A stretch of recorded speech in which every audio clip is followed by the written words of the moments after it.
Je vous le disais en titre, l'unité de la police criminelle chargée de la lutte contre la traite des enfants et la délinquance juvénile reprend du terrain sur instruction de la présidente du Comité national de surveillance des actions de lutte contre la traite, l'exploitation et le travail des enfants. La première dame Dominique Ouattara, l'unité a investi à nouveau 3 zones d'opération dans la région de la Nawa, Upoyo, Méagui et Yabayo. Au terme de 48 heures de traque, 68 enfants victimes de travail dangereux et de traite ont été secourus et 24 présumés auteurs interpellés. Retour sur cet autre coup de filet dans ce reportage exclusif de nos envoyés spéciaux Thiemé Dandje et Mathurin Badé. Soubré, capitale de la Nawa, à 366 km d'Abidjan, dans le ventre de ces forêts denses, sempervirantes de cette région, porte d'entrée au sud-ouest ivoirien. De vastes plantations cacaoyères. Derrière ces champs se cache une pratique décriée.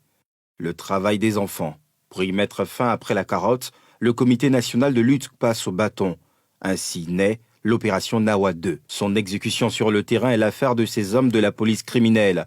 À leur côté, des frères d'armes d'unités opérationnelles, de la gendarmerie, de la police et des eaux et forêts. Avant le terrain, place au briefing. Nous revenons à la charge cette fois-ci pour mener cette opération qu'on va dénommer Nawa 2, qui consistera à retirer tous les enfants des différentes activités, à commencer par la plantation de cacao, dans les orpaillages et les travaux dangereux. Face au recours à la main-d'œuvre infantile qui s'est métastasé comme un cancer dans ce bassin cacaoyer du pays, avec 20% de production nationale, soit près de 500 000 tonnes de fèves pour près de 200 000 acteurs, la première dame Dominique Ouattara, en première ligne contre toute forme de violence des droits de l'enfant, décrète la tolérance zéro. Les consignes sont alors fermes. Pendant quelques années, elle a participé à la sensibilisation et aujourd'hui, elle estime que l'heure de la sensibilisation est terminée. C'est l'heure donc à la répression. C'est la phase qui est décrétée tolérance zéro. Place maintenant au terrain, la descente se fait à pas précis. Destination Upoyo, sur un théâtre parsemé d'embûches. Nids de poules, escaliers ou encore poussière et boue se dressent sur des voies serpentées. Pas question pour autant de battre en retraite. À la manœuvre, les premiers champs sont passés au peigne fin. Des victimes de traite et des auteurs y sont cueillis. Ne vous mettez pas devant. Le chant, c'est pour nous, c'est pour mon frère. Mon père est tombé malade, donc ils l'ont accompagné au pays. Donc il n'y a personne de responsable de vous ici? Non, et moi c'est maintenant. Bon d'accord, donc si tu es toi, tu es le responsable de ton petit frère, tu vas venir à nous au poste. Même fortune à quelques kilomètres de Sarakagi, à la lisière du parc de Taï, où l'opération vire à la course-poursuite.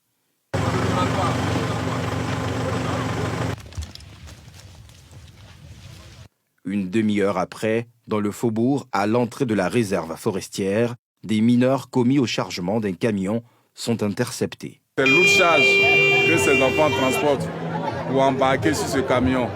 Voilà, c'est proscrit par la loi. Puisque les enfants, ils ne doivent pas soulever les lourdes charges. Les places à l'école, c'est pas sur ces camions-là en train de soulever les sacs de 100 kilos et quelques. Voilà. Avant, à Takoreagi, cet enfant s'affairait à creuser le sol pour un chantier immobilier, sans aucun égard pour ses droits par le maître des lieux. Dans notre progression, nous tombons encore sur un cas d'un travail vraiment pénible pour les enfants. Il s'agit de, je ne sais pas comment l'appeler, un constructeur de maisons en banco. Et donc il utilise l'enfant pour creuser le gravier, faire les mélanges avec une houe pour construire la maison en banco. On va prendre l'enfant, faire les prises en charge et puis interpeller celui qui l'emploie. Maintenant, reste à voir si derrière cet enfant, ce n'est pas un cas de traite. D'où il a eu cet enfant. Est-ce que c'est le sien? Est-ce qu'il l'a envoyé de quelque part? Encore qu'il n'est pas de nationalité ivoirienne. Donc c'est possible que ce soit un cas de traite suivi d'exploitation. À quelques pas de là, un autre réduit à une vie précoce de Bouvier était secouru. Cet enfant que voici, il accompagne les bœufs dans la brousse. Sur les routes, dans la brousse. C'est un travail dangereux interdit aux enfants. Si les prises se multiplient, de bons points sont fort heureusement enregistrés dans les plantations où les enfants sont retirés des travaux dangereux. Nous avons vérifié dans tous les champs. C'est vrai que voilà, des cabosses y traînent, mais aucun enfant.